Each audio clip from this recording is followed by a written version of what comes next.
Some people don't yell. They don't hit. They don't even look angry. But after talking to them, you feel smaller, more confused, more tired, like something was taken from you, quietly. And the worst part, you can't explain what they did. You just know how you feel. If you've ever walked away from someone thinking, why do I feel guilty? Why do I feel crazy? Why do I feel drained? This video is for you. Because today, we're going inside the mind of toxic people. Not to label, not to hate, but to understand the patterns that destroy trust, relationships, and self-worth. This isn't about monsters. It's about people who learned how to survive by controlling others. And once you see it, you can't unsee it. Let's start here. Not with them. With you. Because toxic people are rarely obvious at first. They don't announce themselves. They don't come with warning signs. They come with charm. With confidence. With intensity. At first, they feel important. They listen closely. They ask questions. They pull you in. And slowly, something changes. You start doubting your memory, your tone, your intentions. You replay conversations in your head. Again. And again. What did I do wrong? Why am I always explaining myself? Why do I feel guilty for normal things? This is not weakness. This is exposure. Toxic people don't hurt you with fists. They hurt you with confusion. They create emotional fog, so they can move freely inside it. You feel like you're walking on eggshells, choosing words carefully, managing their mood. And without noticing, you're no longer being yourself. You're being careful. That's the first sign. Not anger. Not cruelty. But control disguised as connection. Many people blame themselves here. I'm too sensitive. I overthink. I attract bad people. No. What you're reacting to is a pattern, a psychological style that feeds on imbalance, where one person feels powerful and the other feels unsure. And the toxic person needs that imbalance to feel okay inside themselves. You are not broken. You're responding normally to an abnormal dynamic. And once you understand that, the shame starts to loosen. Now let's talk about them. Not with hate. With clarity. Toxic people don't wake up thinking, how can I ruin someone today? They wake up thinking, how do I protect myself? Because deep down, there is something fragile. A fear of being exposed. A fear of being powerless. A fear of being ordinary. So they build armor. Some use manipulation. Some use charm. Some use intimidation. Some use lies. Different styles. Same purpose. To stay on top. They struggle with empathy, not because they're evil, but because empathy feels dangerous to them. It means lowering defenses. It means vulnerability. It means not being in control. And control is everything. So they twist reality. They rewrite stories. They shift blame. Not loudly. Quietly. They make you feel like the problem, while appearing calm, logical, reasonable. That's why outsiders don't see it. That's why you feel alone. Because toxic people are often socially skilled. They know how to look good, how to sound right, how to appear confident. But inside, they are driven by insecurity and entitlement. They need to win, to dominate, to feel superior. Not because they're strong, but because they're scared of being small. And anyone who reflects their weakness becomes a threat. So they diminish others first. Understanding this doesn't excuse them, but it frees you. Because now you see, this was never about your worth, your intelligence, your value. It was about someone else's hunger for control. And once you see the pattern, you stop personalizing the damage. Here's the moment everything changes. Not when you learn a definition. Not when you memorize traits. But when you start recognizing patterns. Because toxic people are predictable. They repeat the same moves. With different faces. Once you see the pattern, the magic breaks. Let's talk about the first one. They distort reality. You bring up a concern. They change the topic. You describe how you feel. They argue about facts. You say, "That hurt me." They respond, "That's not what happened." Suddenly, the conversation is no longer about impact. It's about proving something. And you're on trial. That's not a misunderstanding. That's a strategy. Another pattern? They never fully own harm. They might apologize. But listen closely. "I'm sorry you feel that way."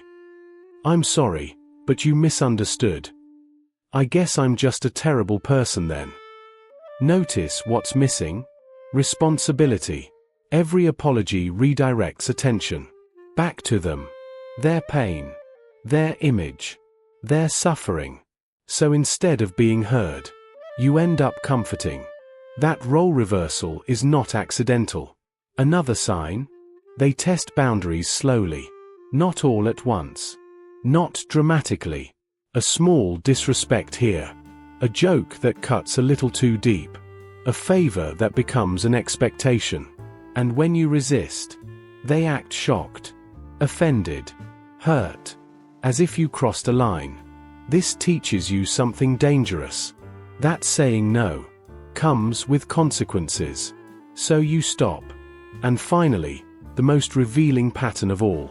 They need power, not connection. Real connection requires equality, mutual care, emotional risk. But toxic people don't want closeness. They want control with access. They want to be admired, obeyed, relied upon, without being questioned. That's why they feel threatened by your growth, your confidence, your independence. When you change, they tighten the grip. And here's the reframe. Listen carefully. You didn't miss the red flags. Because you're naive. You stayed. Because you're empathetic. You tried. Because you value understanding. You doubted yourself. Because you assume good intentions. Those are not flaws. They are human strengths. Used against you. And once you understand that, you stop asking, "What's wrong with me?" and start asking, "What pattern am I inside?" That question changes everything. Most people think leaving toxic people requires a big moment, a confrontation, a speech, a final explanation. It doesn't. In fact, that's exactly what keeps people stuck. Because toxic people don't fear anger. They understand anger. What they fear is emotional unavailability. The shift begins when you stop trying to be understood by someone who benefits from misunderstanding you. You stop over-explaining. You stop defending your tone. You stop proving your intentions. Short answers. Clear limits. Neutral energy. Not cold. Not cruel. Uninteresting. This is hard at first. Because you were trained to respond, to soothe, to fix. But every time you disengage from the emotional pull, their influence weakens. Another quiet move? You detach from outcomes. You stop hoping. This time they'll get it. This time they'll change. This time they'll finally see you. That hope is expensive. It costs clarity. It costs self-trust. It costs peace. Instead, you start asking different questions. Not, "How do I make this work?" but, "How does this affect my nervous system? How do I feel after contact? Do I feel calmer or smaller?" Your body knows the truth before your mind catches up. So you listen to it. You also rebuild external anchors. People outside the dynamic. Routines that stabilize you. Work that reminds you of competence. Toxic environments shrink your world. Healing expands it. And here's the key thing people miss. You don't need closure from someone who never gave clarity. You create closure by choosing yourself consistently. No announcement, no explanation tour, just alignment. You begin to act in ways that no longer feed the pattern. And slowly, the grip loosens. Not because they changed, but because you did. You stopped participating in something that was costing you yourself. And that's not cruelty. That's self-respect. If you stayed with a toxic person longer than you should have, this part is for you. Because somewhere along the way, you blamed yourself for not leaving sooner, for giving too many chances, for believing words instead of patterns. But let's slow this down. You didn't stay because you're weak. You stayed because you saw potential, because you believed in repair, because you were trying to love, not win. That matters. Toxic people survive by convincing others that kindness is a flaw. It's not. It just needs boundaries. And here's something most people never hear. The goal was never to diagnose them, or to label them, or to prove they were toxic. The goal was to protect your inner world, because prolonged exposure to manipulation changes how you see yourself. It makes you smaller in your own mind, quieter in your own body. Healing isn't about becoming harder. It's about becoming clearer. Clear about what feels safe. Clear about what feels draining. Clear about what costs too much. And clarity brings peace. You don't need to carry anger forward. You don't need revenge. You don't need an apology. You need permission. Permission to trust your experience. Permission to walk away quietly. Permission to choose relationships that don't require self-abandonment. If this video helped you name something you've been carrying alone, you're not behind. You're not broken. You're waking up. And that awakening doesn't come with fireworks. It comes with calm, with fewer explanations, with better sleep, with your voice returning, slowly.